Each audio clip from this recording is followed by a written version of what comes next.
හොඳයි. සියලු දෙනාටම සුබම සුබ උදෑසනක් වේවා.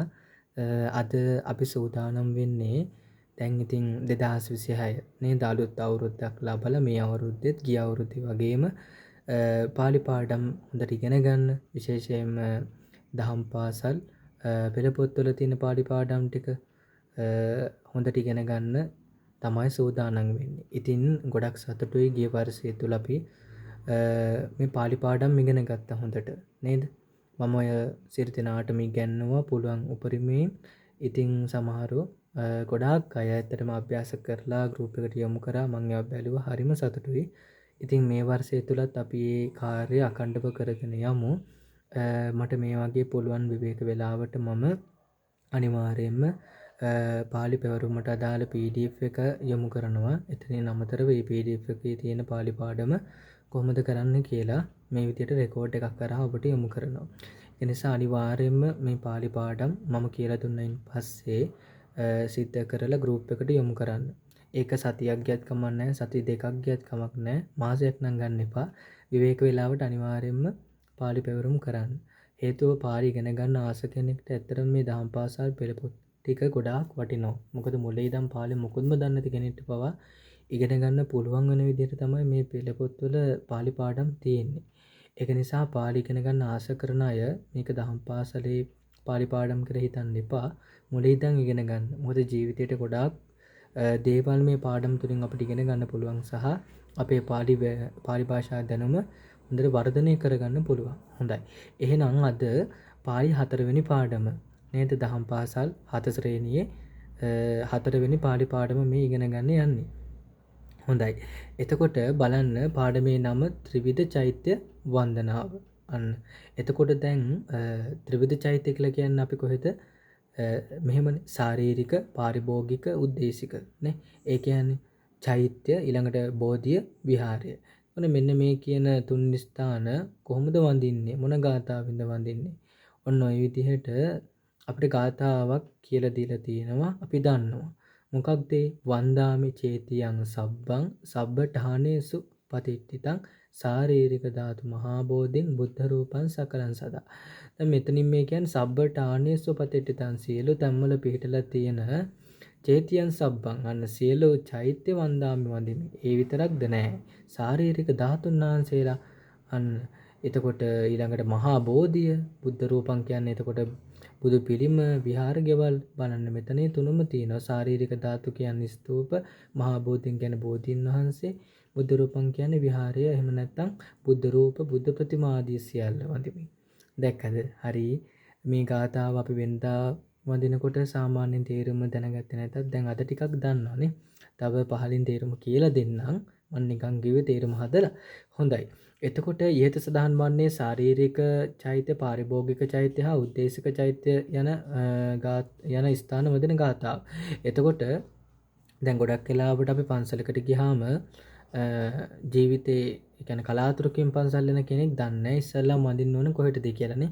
එකපාරට විහාරයට යනවා. ඊළඟට මොකද කරන්නේ? ඒ ළඟ චෛත්‍ය තිබොත් චෛත්‍යට යනවා.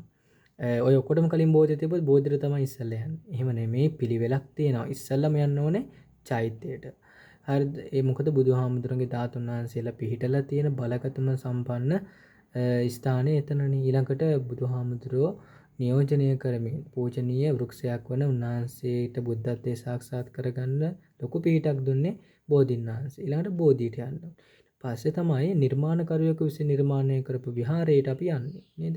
එහි ඉන්නේ ජීවමාන බුදුහාමුදුරුවෝ හා සමාන යම්කිසි කෙනෙක් නිර්මාණය කරපු ප්‍රතිමේ වහන්සේලා. ඉතින් වෙනදම් පින් ලැබෙනව අනිවාර්යයෙන්. ඉතින් ඒකට දෙන්න අපි තුන්වෙනි ස්ථානයේ විහාරයට. එහෙනම් මුලින්ම වඳින්න ඕනේ චෛත්‍යෙට.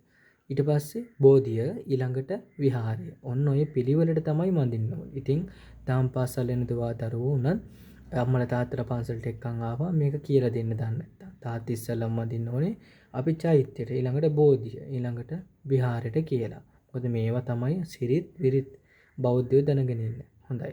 අපි උදය හා සවස තෙරුවන් වැඳීමේදී ත්‍රිවිධ චෛත්‍යද වන්දනා කරමු. එබැවින් මේ ගාථාව නිවැරදිව ශබ්ද නගා කියවීම අවශ්‍ය වේ. ඊට පසුව පදයෙන් පදයට අර්ථය කියන්නට ලියන්නට හැකිවන පරිදි අර්ථ අවබෝධය ලබා ගනිමු. ඒ සඳහා මෙසේ පදපිළිවෙල අනුව අර්ථය දැනගනිමු. ඔන්න පදපිළිවෙල. අර ගාථාව හැදලා තියෙන්නේ මෙන්න මේ වාක්‍ය වලින්. අහං කියන්නේ කවුද? මම. සබ්බඨානේසු පතිට්ඨිතං සියලු තන්වල පිහිටි සබ්බ චේතියන් හැම චෛත්‍යයක්ම ද ශාරීරික ධාතුන් සියලු ධාතුන් වහන්සේලාද මහා බෝධිංච මහා බෝධින් වහන්සේලාද සකල බුද්ධ රූපංච සියලු බුද්ධ රූපයන්ද නැත්නම් බුද්ධ ප්‍රතිමාද සදා හැම කල්හිම වන්දාමි වන්දිමි. මෙතන වන්දාමි කියන්නේ මෙතන අහන් හින්දා. මමනේ වඳින්නේ. හොඳයි. මේ ඒ තේරුමම තමයි තියෙන්නේ. හොඳයි. ඊට මම අර හැමදාමත් කියනා වගේ මේ pāli වචන ටිකක් දෙනවනේ. මේ පාඩමක් අවසානයේ ආන්ගේ වචන ඔබ ලියන්න ඕනේ. පොතේ අග.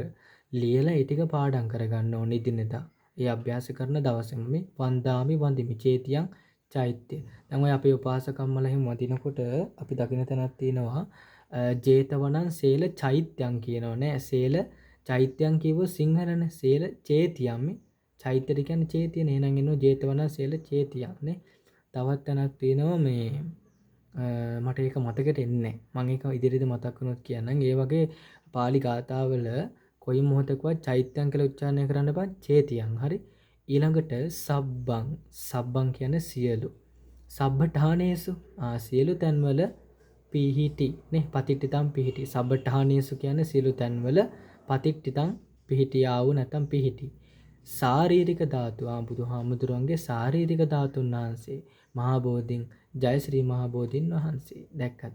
ඊළඟට මේ වගුවක් තියෙනවා. මේ වගුව ආශ්‍රයෙන් හදන්න තියෙනවා වාක්‍ය ටිකක් නේද? එතකොට ත්‍රිවිධ චෛත්‍ය වන්දනාවේ වන්දාමි වඳිමි යන එකම උත්තම පුරුෂ ඒකවචන ක්‍රියාපදයක් ඇති. හරි. වඳිමි කියන එක උත්තම පුරුෂ ඒක වචනයක් නේ. වන්දාමි උත්තම පුරුෂ. හොඳයි. ඊළඟට කියනවා මේ අනුව පඨම මජ්ක්‍ධිම උත්තම යන මේ පුරුෂත්‍රයේ ඒකවචන හා බහුවචන ක්‍රියාපදත් ඊට අදාළ උක්තපද සරල වාක්‍ය වල ඊතන හැටි පහත වගුව ඇසුරින් ඉගෙන ගන්න. වාක්‍යයක් හදලා බලමු පඨම පුරුෂ වලින්. සෝ චේතියං වන්දති. සෝ කියන්නේ අපි දන්නවා කලින් ඉගෙන ගත්තා ඔහු චේතියං චෛත්‍ය වන්දති වන්දි. ඔහු කිව්වොත් වන්දි කියලා ඉවර කරන්න. තේ කියන්නේ බහුවචනයක් නේ. ඔව්හු සොන්නමාලි චේතියන් අන්න සොන්නමාලි චෛත්‍යයන් කිව්වොත් හරිදි. සොන්නමාලි චෛත්‍යයන් කියන්නේ මොකක්ද? රුවන්වැලි මහසෑයනේ. ස්වර්ණමාලි චෛත්‍ය වන්දන්ති වන්දිති. අයි ඔව්හුනේ වන්දිති. මජ්ජිම පුරුෂයේ එන්නේ ත්වන් තුම්හේ දෙක නුඹ නුඹලා. දැක්කද? නුඹ නුඹලා. එතකොට ත්වන් තූපාරාම චෛත්‍යයන් නුඹ තූපාරාම චෛත්‍ය වන්දසි වන්දින්නේහි. අන් එහෙම ඉවර කරන්න. නුඹ මිරිසවැටි චෛත්‍ය වන්දින්නේහි. නුඹ අභයගිරි චෛත්‍ය වන්දින්නේහි. තුම්හේ නුඹලා මහා බෝධින් වහන්සේ වන්දත වඳින්නෙහු. නුඹ කිව්වොත් හේ කියන්නේ නුඹලා කිව්වොත් හෝ කියන්න. එහෙමයි ඉවර කරන්න ඕන අපි නේ.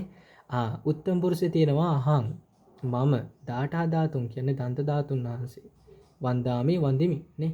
ලලාට ධාතුන් වහන්සේ වන්දිමි. දැන් විතර මයන් නම් අපිනේ මූ ඉවර කරන්න ඕන. අපි ශාරීරික ධාතුන් වහන්සේලා වන්දාම වන්දිමු. ඔන්න හරි ලේසි නේද වාක්‍ය හදන්න. නම් හදන්න ඕනි. වාක්‍ය අඩුම 10ක්. හරිද? ඊට පස්සේ වගුව දෙක ඒකත් ලේසි. අහං මම සබ්බඨානේසු සියලු තන්වල උඩ තිබුණ අර්ථය පතිට්ඨිතම් පිහිටියා වූ සබ්බචේතියං සියලු චෛත්‍ය වන්දාමි වන්දිමි. ඒ විදිහට වල මේකනොත් හදන්න. එකක් තව මේකෙන් හදමු. මයං අපි සබ්බඨානේසු සියලු තන්වල පතිට්ඨිතම් පිහිටියා වූ සකල බුද්ධ රූපං සියලු බුද්ධ රූපයන් එහෙම නැත්නම් සියලු බුද්ධ ප්‍රතිමා වහන්සේලා වන්දාම වන්දිමු කියලා තමයි තියන්න ඕනේ. වන්දාමි ධම්මතරදී වන්දාම ඉන්න ඕනේ. හොඳයි ඊළඟ ක්‍රියාකාරකම් තියෙනවා. ක්‍රියාකාරකම ත්‍රිවිධ චෛත්‍ය වන්දනා ගාථාව නිරද කියන්නේ. මේ කොහොමද කියන්න ඕනේ? මම දැන් කියලා දුන්න කොහොමද හරි විදිහ ගාථාවේ තේරුම සමග වඳින්නේ කියලා. මම එකපාරක් කියලා දෙන්නම් ඒක කොහොමද හරි උච්චාරණය කියලා.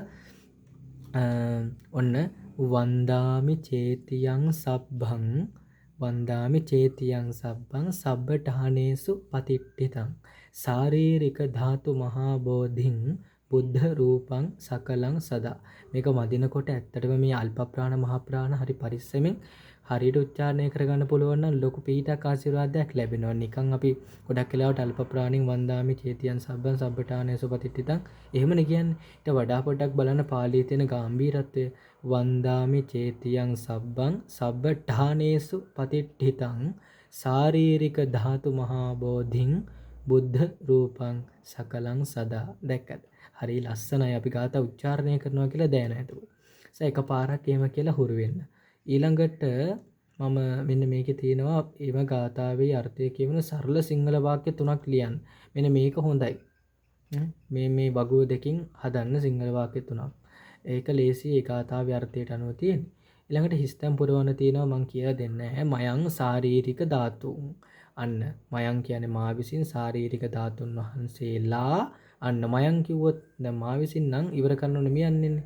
එහෙනම් වන්දාමි එන්න ඕනේ නෑ. වන්දාම එන්න ඕන. මයං කියන්නේ අපිනේ. ඔව් මයං අපි ශාරීරික ධාතුන් වහන්සේලා වන්දාම එන්න ඕනේ. මෙන්න මෙතන හරි වන්දාමි තියෙන්නේ. එන උක්තේ එන්න ඕනේ අහං කියලානේ. අහං බයාගෙනින් කියන අබේගිරිය. වන්දාමි වන්දිමි තුම්හේ මංකෝ මහා බෝධි.